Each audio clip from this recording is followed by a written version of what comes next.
श्रोताओं नमस्कार।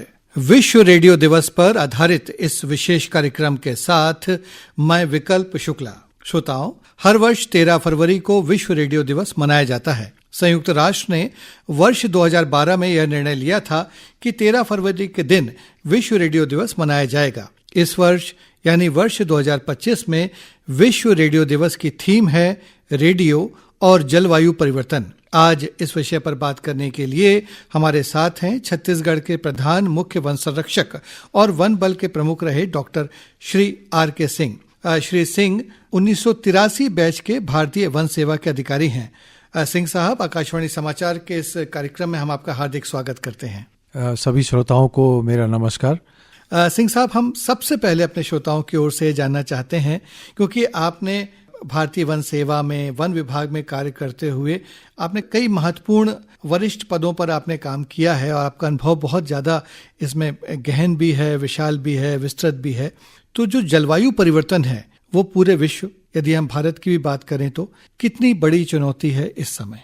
मानव सभ्यता के लिए जो दो सबसे बड़ी चुनौतियां हैं जी आज, वो जलवायु परिवर्तन और जैव विविधता का जो नाश हो रहा है, ये सबसे बड़ी चुनौती है और इसने हमारे अस्तित्व को खतरे में डाल दिया है। जी एक आकलन के अनुसार अगर तापमान में 2 डिग्री सेल्सियस की वृद्धि होती है जी तो ये अनुमान है कि वैश्विक अर्थव्यवस्था के सकल घरेलू उत्पाद में 18% की कमी आ जाएगी जी और 80 करोड़ से लगभग 300 करोड़ लोगों को दीर्घकालिक जल का संकट का सामना करना पड़ेगा। जी तो इतनी बड़ी चुनौती है। अभी तक हम लोग लगभग 70% से ज़्यादा जैव विविधता हमारी खत्म हो चुकी है, जी जो हमारे प्लैनेट के लिए बहुत ही महत्वपूर्ण है और उसकी क्षति की पूर्ति नहीं की जा सकती है। जी तो बहुत बड़ी चुनौती आजीविका को लेके, हमारे पीने की पानी को लेके, जो हमारे खाद्य की सुरक्षा है उसको लेके। आप देख रहे हैं कि आए दिन हमें एक्सट्रीम क्लाइमेट इवेंट, जैसे कहीं सूखा पड़ रहा है तो कहीं बाढ़ आ रही है, भूस्खलन हो रहा है, ओले पड़ रहे हैं, तो कभी चक्रवात आ रहा है, तूफान आ रहे हैं।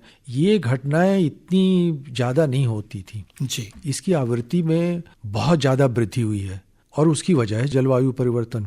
जी तो इसके वजह से जो आपदा की स्थिति निर्मित हो गई है पूरे विश्व में और विशेषकर भारत में, उसका सबसे बड़ा खामियाजा जो है, जो गरीब वर्ग है, उसको भुगतना पड़ रहा है। तो ये बहुत बड़ी चुनौती है पूरे विश्व के लिए, भारत के लिए और विशेषकर मध्य भारत के लिए, जो कृषि आधारित अर्थव्यवस्था पे आधारित जिनकी आजीविका है, उनके लिए विशेषकर ये बहुत बड़ी चुनौती है। सिंह साहब, हम ये भी जानना चाहेंगे कि जो जलवायु परिवर्तन से निपटने के लिए आम लोगों को जो करना चाहिए, उस पर तो हम अभी इस बातचीत में आगे करेंगे ही चर्चा, लेकिन शासकीय स्तर पर हम विश्व में देखें तो अंतर्राष्ट्रीय जो संस्थाएं हैं वो, या अलग अलग देशों की सरकारें हमारे देश में जो वो प्रयास कर रही हैं, वो किस तरह के प्रयास हैं और क्या वो पर्याप्त हैं?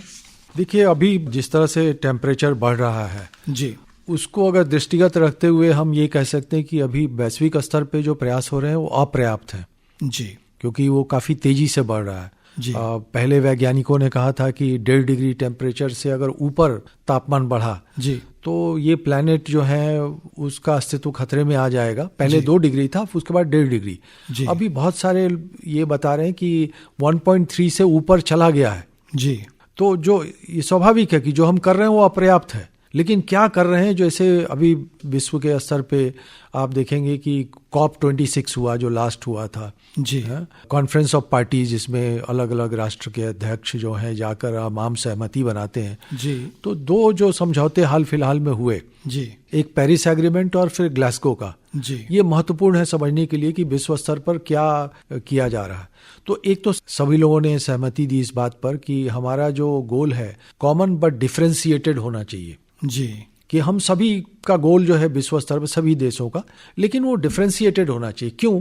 क्योंकि औद्योगिक क्रांति के बाद विकसित देशों ने उद्योगों के माध्यम से बहुत सारा कार्बन का उत्सर्जन किया जी और उससे विकास किया, उनके जीडीपी बढ़े। जी बाकी देशों ने तो नहीं किया। जी तो आपके पास ऐतिहासिक एक बोझ है कार्बन का। जी और अब आप मुझे कहेंगे कि मैं भी वैसा ही करूं, अपना सकल घरेलू उत्पाद बढ़ाने के लिए प्रयास ना करूं क्योंकि उसमें कार्बन का उत्सर्जन होगा, और आप तो कर चुके हैं। तो हम एक मानदंड पे हम नहीं काम कर सकते हैं। बिल्कुल।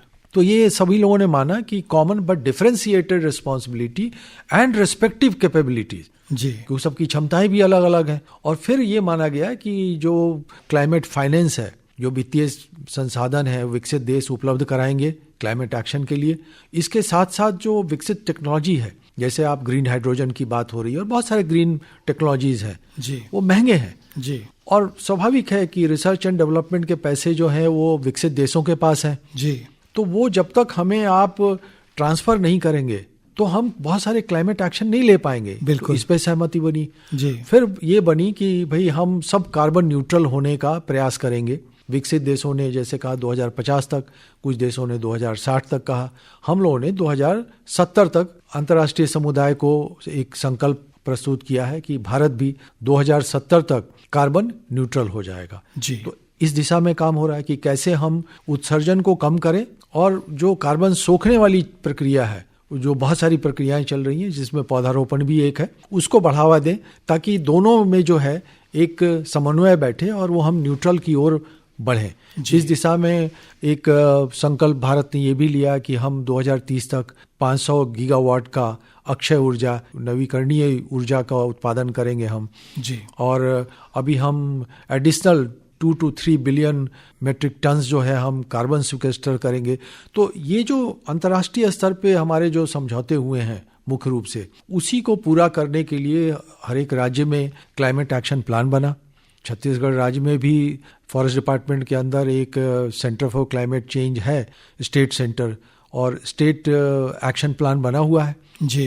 अब उसको लेकर लोकलाइज्ड प्लान बन रहे हैं कि जिसके लिए जो है वो सेंटर काम कर रहा है कि वो लोकलाइज्ड प्लान बना के उन बड़े लक्ष्यों की कैसे प्राप्ति करें। आपने सिंह साहब बात की पौधारोपण की, तो छत्तीसगढ़ इस मामले में सौभाग्यशाली है कि यहाँ पर करीब 40% से अधिक क्षेत्रफल है वो वनाच्छादित है, वनों से भरपूर है, और हमारी 32% करीब आबादी आदिवासी बहुल है, आदिवासी जनों की है, जो कि पारंपरिक रूप से प्रकृति के पूजक माने जाते हैं। तो ये हमारे लिए, छत्तीसगढ़ के लिए कह सकते हैं कि यह सौभाग्य की बात है, क्योंकि जलवायु परिवर्तन से निपटने में वन भी एक बड़ी भूमिका अदा करते हैं। हम ये जानना चाहेंगे, सरकारें तो प्रयास कर रही हैं, आपने काफी विस्तार समय बताया, आम जन कैसे सहभागिता दे सकता है इसमें, छोटे छोटे कदम उठाकर, क्योंकि इस समय बड़ी संख्या में लोग सुन रहे हैं इस कार्यक्रम को, ग्रामीण क्षेत्र के लोग भी सुन रहे हैं, जो लोग कृषि कर रहे हैं, खेती किसानी कर रहे हैं या वैसे हैं, वो कैसे अपनी सहभागिता दे सकते हैं?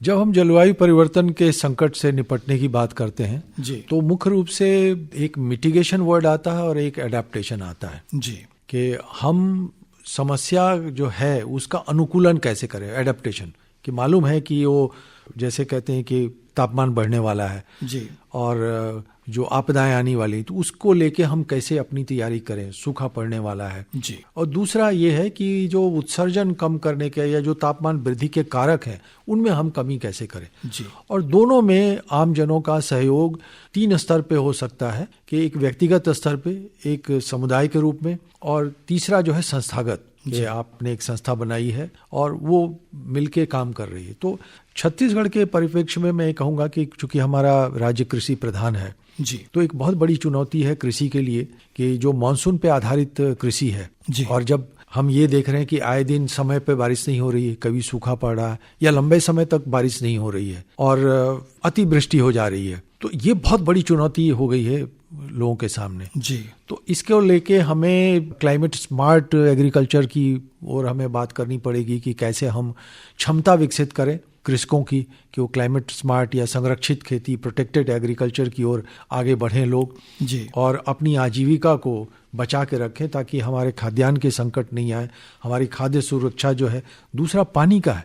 जी, जैसे मैंने कहा आपको कि जो अनुमान है कि 80 से 300 करोड़ लोगों को जो है जल का दीर्घकालिक संकट, और हमारे यहाँ तो देखिए जो पानी है वो कोई ग्लेशियर से नहीं आता है। जी, हमारी जो नदियाँ हैं उनका उद्गम सही पूछे तो जंगलों में है, जो वाटरशेड्स हैं वहाँ पर वो पानी रिस के फिर साल भर जो पेरिनियल रिवर सिस्टम है हमारा, उसमें जंगलों का बहुत बड़ा योगदान है। जी, तो हम कैसे अपने प्राकृतिक संसाधनों को बताएं और जो जल ग्रहण क्षेत्र का जो कार्य है उसको हम कैसे अच्छे ढंग से करें ताकि हमारी जो वाटर सिक्योरिटी है, जी, जल सुरक्षा है, वो गांव के स्तर पर हम अपने मतलब जो वर्षा जल है उसका संचय करना बहुत आवश्यक है, बहुत आवश्यक है, ताकि वो समुद्र में जो है बेवजह बहकर ना चला जाए नदियों के माध्यम से। बिल्कुल बिल्कुल। और उसके लिए आप कैसे आप रेन वाटर हार्वेस्टिंग सिस्टम आप वहाँ अपने गांव में लगाते हैं जी, और स्टॉर्म वाटर और सीवेज के वाटर को कैसे आप अलग करते हैं जी, ये सारी बातों को ध्यान देना पड़ेगा हमें, ताकि हमारे पास अपने डोमेस्टिक यूज के लिए, घरेलू उपयोग के लिए और कृषि के लिए और उद्योगों के लिए, सबके लिए पर्याप्त जल उपलब्ध हो हमारे लिए। जी। सिंह साहब, जब बात आती है आम जनों की सहभागिता की, तो उनको जागरूक करना भी बहुत जरूरी होता है। अलग अलग माध्यम अपना काम करते ही हैं। आज विश्व रेडियो दिवस है और जैसा मैंने बताया कि संयुक्त राष्ट्र ने इस वर्ष की जो थीम है रेडियो और जलवायु परिवर्तन निर्धारित की है। तो रेडियो को आप कितना प्रभावी माध्यम मानते हैं जलवायु परिवर्तन है उसकी समस्या से निपटने में, लोगों को जागरूक बनाने में? मुझे लगता है रेडियो की एक बहुत महत्वपूर्ण भूमिका है, क्योंकि हमारा जो व्यक्तिगत अनुभव रहा है कि हाथियों का जो की जानकारी देने के लिए हम लोगों ने गांव में रेडियो का उपयोग किया, उसका काफ़ी सकारात्मक प्रभाव हमें देखने को मिला कि जनता को मालूम है कि हमारी तरफ हाथी का विचरण हो रहा है और अभी भी आकाशवाणी के सभी केंद्रों से हाथियों के विचरण की जानकारी प्रसारित की जाती है और उसका बहुत बड़ा लाभ मिला है। तो अभी हमारे माननीय प्रधानमंत्री जी लाइफ की बात करते हैं, लाइफ स्टाइल फॉर एनवायरनमेंट, कि आप जीवन शैली आप ऐसी बनाएं जो पर्यावरण के अनुकूल हो। जी। तो उसको लेकर जो COP26 हुआ था उसमें इंडिया ने इसका नेतृत्व किया और आह्वान किया उन्होंने कि पूरे विश्व को हमें अपने जीवन शैली में वो सुधार लानी पड़ेगी, ताकि हम ऐसे जीवन शैली अपनाएं जिसमें कि संयम हो और हम जो कर सकते हैं अपने कार्बन फुटप्रिंट कम करने के लिए वो कर सकें। तो अभी आपको ये बताऊं कि मैं भारत शासन में जो वन एवं पर्यावरण एवं जलवायु परिवर्तन मंत्रालय है उसके द्वारा एक कार्यक्रम संचालित किया जाता लाइफ जो है जी। और उन्होंने एक बहुत अच्छी लिस्ट निकाली है जनता के लिए कि आप 75 ऐसे काम कर सकते हैं जी, जिससे कि जलवायु संकट से निपटने में हमको सहायता मिलेगी। तो हर एक व्यक्ति योगदान दे सकता है जी। तो उदाहरण के लिए उन्होंने उसको 7 वर्गों में वर्गीकृत किया है जी। जैसे उन्होंने कहा कि भाई आप अपने जो ऊर्जा की बचत कैसे कर सकते हैं जी, तो बहुत सरल उपाय बताएं कि आप LED बल्ब यूज़ कीजिए, पब्लिक ट्रांसपोर्ट यूज़ कीजिए, और अगर कहीं पर आपको 1-2 तल्ले ऊपर जाना है तो भाई सीढ़ियों से जाएं, बार-बार एलिवेटर का बटन या लिफ्ट का बटन ना दबाएं जी। बाइसाइकिल का यूज़ करें, थोड़ी दूर जाना है तो ऊर्जा में उन्होंने करीब 19 ऐसे छोटी छोटी बातें जो सभी जानते हैं लेकिन हम अपनाते नहीं हैं।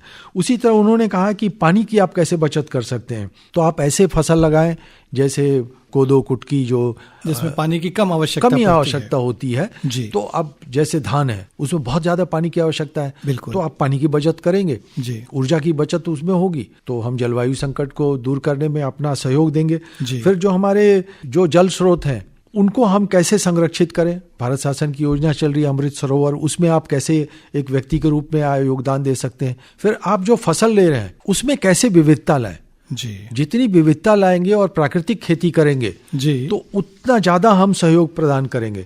इसी तरह जो है ड्रिप इरिगेशन है या वाटर का फिर से उपयोग करना है या पीट सोक बनाने हैं, ऐसे उन्होंने करीब 34 उदाहरण, छोटे छोटे कदम उठाकर भी लोग एक बड़े संकट से निपटने में अपना योगदान दे सकते हैं। बिल्कुल। और आम आदमी इसमें अपने आप को ऐसा ना समझे कि भाई हम क्या करें, तो बहुत बड़ी समस्या है, लेकिन उसका कोई छोटा कदम भी इस समस्या से निपटने में एक महत्वपूर्ण भूमिका निभा सकता है।